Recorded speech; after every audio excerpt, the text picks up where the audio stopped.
The trouble started along this street, where there's a Pizza Hut, and just down the block, a McDonald's. A week before, there'd been a scuffle between rival teenagers. Now there are rumors there's going to be a full-scale fight. It's 10:01, the first call to 911. They're a pack of kids, and they're really noisy, and they're screaming. Inside the McDonald's? In the parking lot, please. A few minutes later, at 10:10, a customer at the McDonald's drive-thru has a window smashed. I have a bunch of kids out of my parking lot. I just broke one of my customers' windows. If I was sitting there waiting for my hamburger, all of a sudden a window breaks in my car. That's a pretty terrifying thing for anybody. Experts say the call from McDonald's should get a high priority as a crime in progress. But 911 doesn't ask the right follow-up questions. All right. Is anybody hurt? Is it going on right now? Would lead you to proper classification of the call. But at 911, a critical mistake. The call is coded vandalism, priority 6, the lowest. 10:13, the tape show a nearby police department in the suburbs has heard about the trouble. We have a report of a disturbance. Juveniles throwing rocks at the McDonald's. Another report, but still no police have been dispatched. 10:20, some of the kids are moving behind McDonald's to an auto body shop. Can you send some police over here to 79? Because it looked really bad with baseball bats and everything. Bill Donnelly could see the trouble out his office window. What are they doing? Busting up the cars, windows, and everything. But astonishingly, Donnelly's call is coded disorderly crowd, priority 5. The minutes pass, 10:25, 10:30, half an hour and 4 different calls to 911, but still no help. And things are getting worse. And I remember saying, oh my gosh, I got bats. And I ran towards the phone and... Vicky Petrosky was waiting tables that night at the Pizza Hut. The phone rang and rang and rang and rang. And when more cars pulled in, kids armed with bats jumping out. We have a gang of at least 50 young kids with bats outside beating each other. I just remember being scared because they're just moving so fast. You could tell they're after somebody. It is 10:37. The fight is moving up the street. I don't believe it. It's rang about 10 times. There's a big commotion going outside in front of our home like a gang fight. At 911, so many phones are ringing, there aren't enough operators to take all the calls. These police records obtained by Dateline show that the phones were ringing so long that 29 calls just hung up before 911 answered. It's a gang fight. There's a kid hurt out there. All right. Did you get that? Yeah, a kid is hurt outside of the fight. Right? Was that it? Yeah, that's it. Send the police car to them. Wait a minute. You asked me, and I'm asking you. What? I have the information. You can hang up now. All along the street, the calls to 911 are pouring in. I'd like to report a disturbance. There seems to be a lot of gang fighting out front of my house. And there is a tremendous amount of kids out there, like, fighting and... But at 911, each call is being handled by a different operator. 9 different calls so far, but no one's figured out they're coming from the same area. Back at the auto body shop, the fight is getting worse. And when I saw the kids getting beaten, that's when I made my second call. Yeah, could you get a couple cars over here? We've got like about 50 teenagers, baseball bats, a gang fight down in the... It is 10:41, 40 minutes since the first call to 911. Wearing a baseball cap. Only now is the first squad car being dispatched. But because of the delay, it's being sent to the wrong place. Pizza Hut, McDonald's parking lot. Check for several males on with baseball bats. What's more, because of the coding, it is not an emergency call. No lights, no siren, no hurry. and we watched, you know, more kids come, and then... Meanwhile, Jane Phillips and her neighbors watch as the fight moves past their homes. And they kept calling and calling and calling. We've been calling. Everybody in the damn neighborhood has been calling there. And we got a near riot, and there's no damn police around here. Caught in the middle of the mayhem, trying desperately to get home, Eddie Pollack and his younger brother Billy. It is 10:44. Still no police. This is one of the sisters that came to see his convent. From a window in the convent next to the church, a nun is watching. There's a bunch of kids out in the parking lot, and it looks like they're beating up one kid. As Eddie Pollack is being beaten. In the parking lot? Yes. I'll call someone out. Thank you. You could hear it. You could see the bat. I mean, you seen the bat going up, and you heard people screaming, and you heard bats going, like hitting people. How did you code the second call? A fight on the highway. Priority 3. Priority 3. Nicole Burton is the 911 operator who took the nun's call. 43 minutes after the first report of trouble, the 13th call from the neighborhood. And still, she assigns it only a middle priority. You know what was happening out there. I mean, he was being held up and beaten with baseball bats. 3 months later, I know that. November 11th at 10:44, I had no idea. But you didn't ask. You didn't follow up. The policy was you go by what they tell you. You enter what they tell you. Is she conscious right now? But experts say if 911 fails to ask basic questions, they're sure to misjudge real emergencies. If she'd asked about weapons, what might she have found out? They were present. Response needs to start. If she'd asked about injuries? There were. EMS needed to respond. And if she had asked about descriptions of the assailants? There were assailants, possible quicker apprehension. All of those questions should have been asked. Yes. It looks like they're beating up one kid. 500 Ron, ma'am? 525 Ron. In the parking lot. Yes. Want to send someone out? The city said there was nothing wrong with the handling of that call.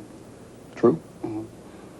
As far as that particular call was concerned, no, that's correct. No follow-up questions? That's correct.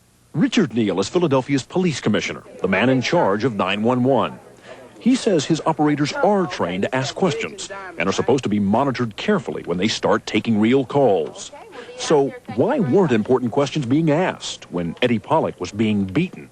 No questions were asked about weapons. No questions were asked about injuries. There was hardly any follow-up question here at all. Is this acceptable? Could I review that? Sure. Commissioner Neal asked to see our transcript of the call and then left the interview, saying he wanted to check some of his own notes. 4413. A few minutes later, he was back. No new information about the call from the nun, but saying overall he was satisfied with the quality of the questioning. A couple of those calls, we have cases where the call taker stayed on the line with the person a significant amount of time in terms to solicit that kind of information. Beating the hell out of people with baseball bats up here. It's 10:45. The calls are more urgent, but the response is no better. When are you going to send somebody? Who's got a bat, sir? Who got a bat? Some gorilla. What the hell do you mean? Wait a minute. Don't talk to me like that. I asked you a question. Who has the bat? There's a man got a bat. Is he black or white or Hispanic? What's going on up here? 44 minutes since the first call for help, and still no police, even though officials now admit squad cars were available. On the steps of St. Cecilia's Church, Eddie Pollack lies bleeding. A friend is running down the block to a payphone at the library. My friend's bleeding. He needs the hospital. He's bleeding. Where's he at? He's at St. Cecilia's at the church. I can't understand you. Give me an address. He's at St. Cecilia's. And where's that at? It's on Oxford Avenue. Oxford and what? It's like... Oh, my God. Listen. If you don't calm down, he gets no help. Do you understand that much? I'm trying. Eddie Pollack is still clinging to life. He needs help, and he needs it fast. But 911 is about to make a new series of mistakes. Eddie Pollack lies dying on the steps of a Philadelphia church, beaten by a mob of teenagers with baseball bats. For more than 40 minutes, frantic calls to 911 have failed to bring police. Now, can an ambulance reach Eddie in time? As our Dateline investigation continues with new and shocking information about this case, one of Eddie's friends is pleading for help. My friend, he needs the hospital. He's bleeding. Oh, my God. Listen. If you don't calm down, he gets no help. Do you understand that much? I'm trying. I didn't realize they were being rude to me or nothing because I was too upset. And when they told me to calm down, I knew I had to anyway. It was Eddie's friend, Teresa Weck, who left his side to call for help. When you got to this point, a bunch of cars were coming in this way? Teresa says she'd been walking home with a friend when she saw the cars pull in and attack Eddie. It happened on the church steps across the street from a public school. What kind of condition was Eddie in when you went to make the call? He was horrible. He was choking and coughing. So you got to tell me, Oxford and where? Oh, God. You know where Fox Chase School is? No, I don't. Okay. I was just trying to tell them where to go. And I couldn't think of any of the streets. I couldn't even think of the street I was at. All right, what happened to him? He got beat with a bat. All right. And the people that beat him, are they still there? No. Hold on, I'm going to connect you to rescue. You tell him where he is. Okay. I remember they told me to hold on, and they put somebody else on, and then I had to start the whole thing all over again. Rescue. My bike got beat with a bat. He's at St. Cecilia's Church. What? St. Cecilia's. What's your address? What's the address? Where's it at? They were taking forever, and I didn't know what was going on. What Teresa Weck didn't know is this. At the 911 center, the operator already knows where she's calling from. The address of the payphone has popped up automatically on the computer. What's the address? Where's it at? Listen, you can hear 911 advising the rescue dispatcher. She's calling from 501 Ron Street by the Free Library. Yeah, I'm at the Free Library, but my friend is at St. Cecilia's. So they knew exactly where you were. 501 Ron Street by the Free Library. They should have been up there by then. I mean, they could at least come up there and found me. Instead of starting an ambulance immediately, 911 keeps Teresa Weck on the phone for more than 2 minutes, trying to figure out the location on a major street near a school, a library, and a church. Ron and where? I think it's Arab, but I'm not sure. It's at St. Cecilia's Church. He's right from the church. And what's wrong? Where? Do you know how many times you mentioned St. Cecilia's Church during that conversation? About 10 times. Exactly 10 times. You had given them landmarks. You gave them the Fox Chase School, you gave them St. Cecilia's repeatedly. I don't know what else I could have told them.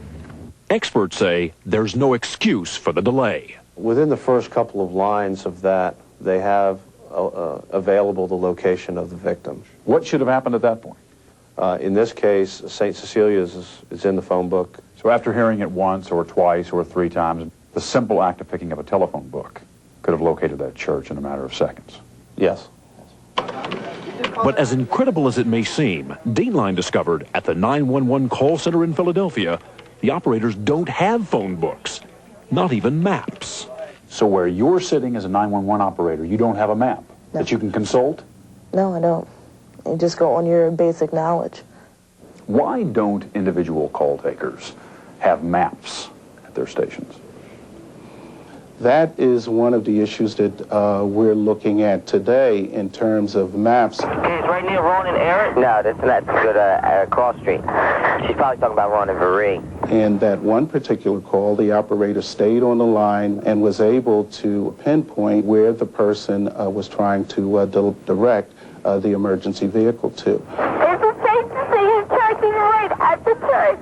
Okay, Ron and Marie is close to where she's calling from. Okay, we're on the way. Thank you.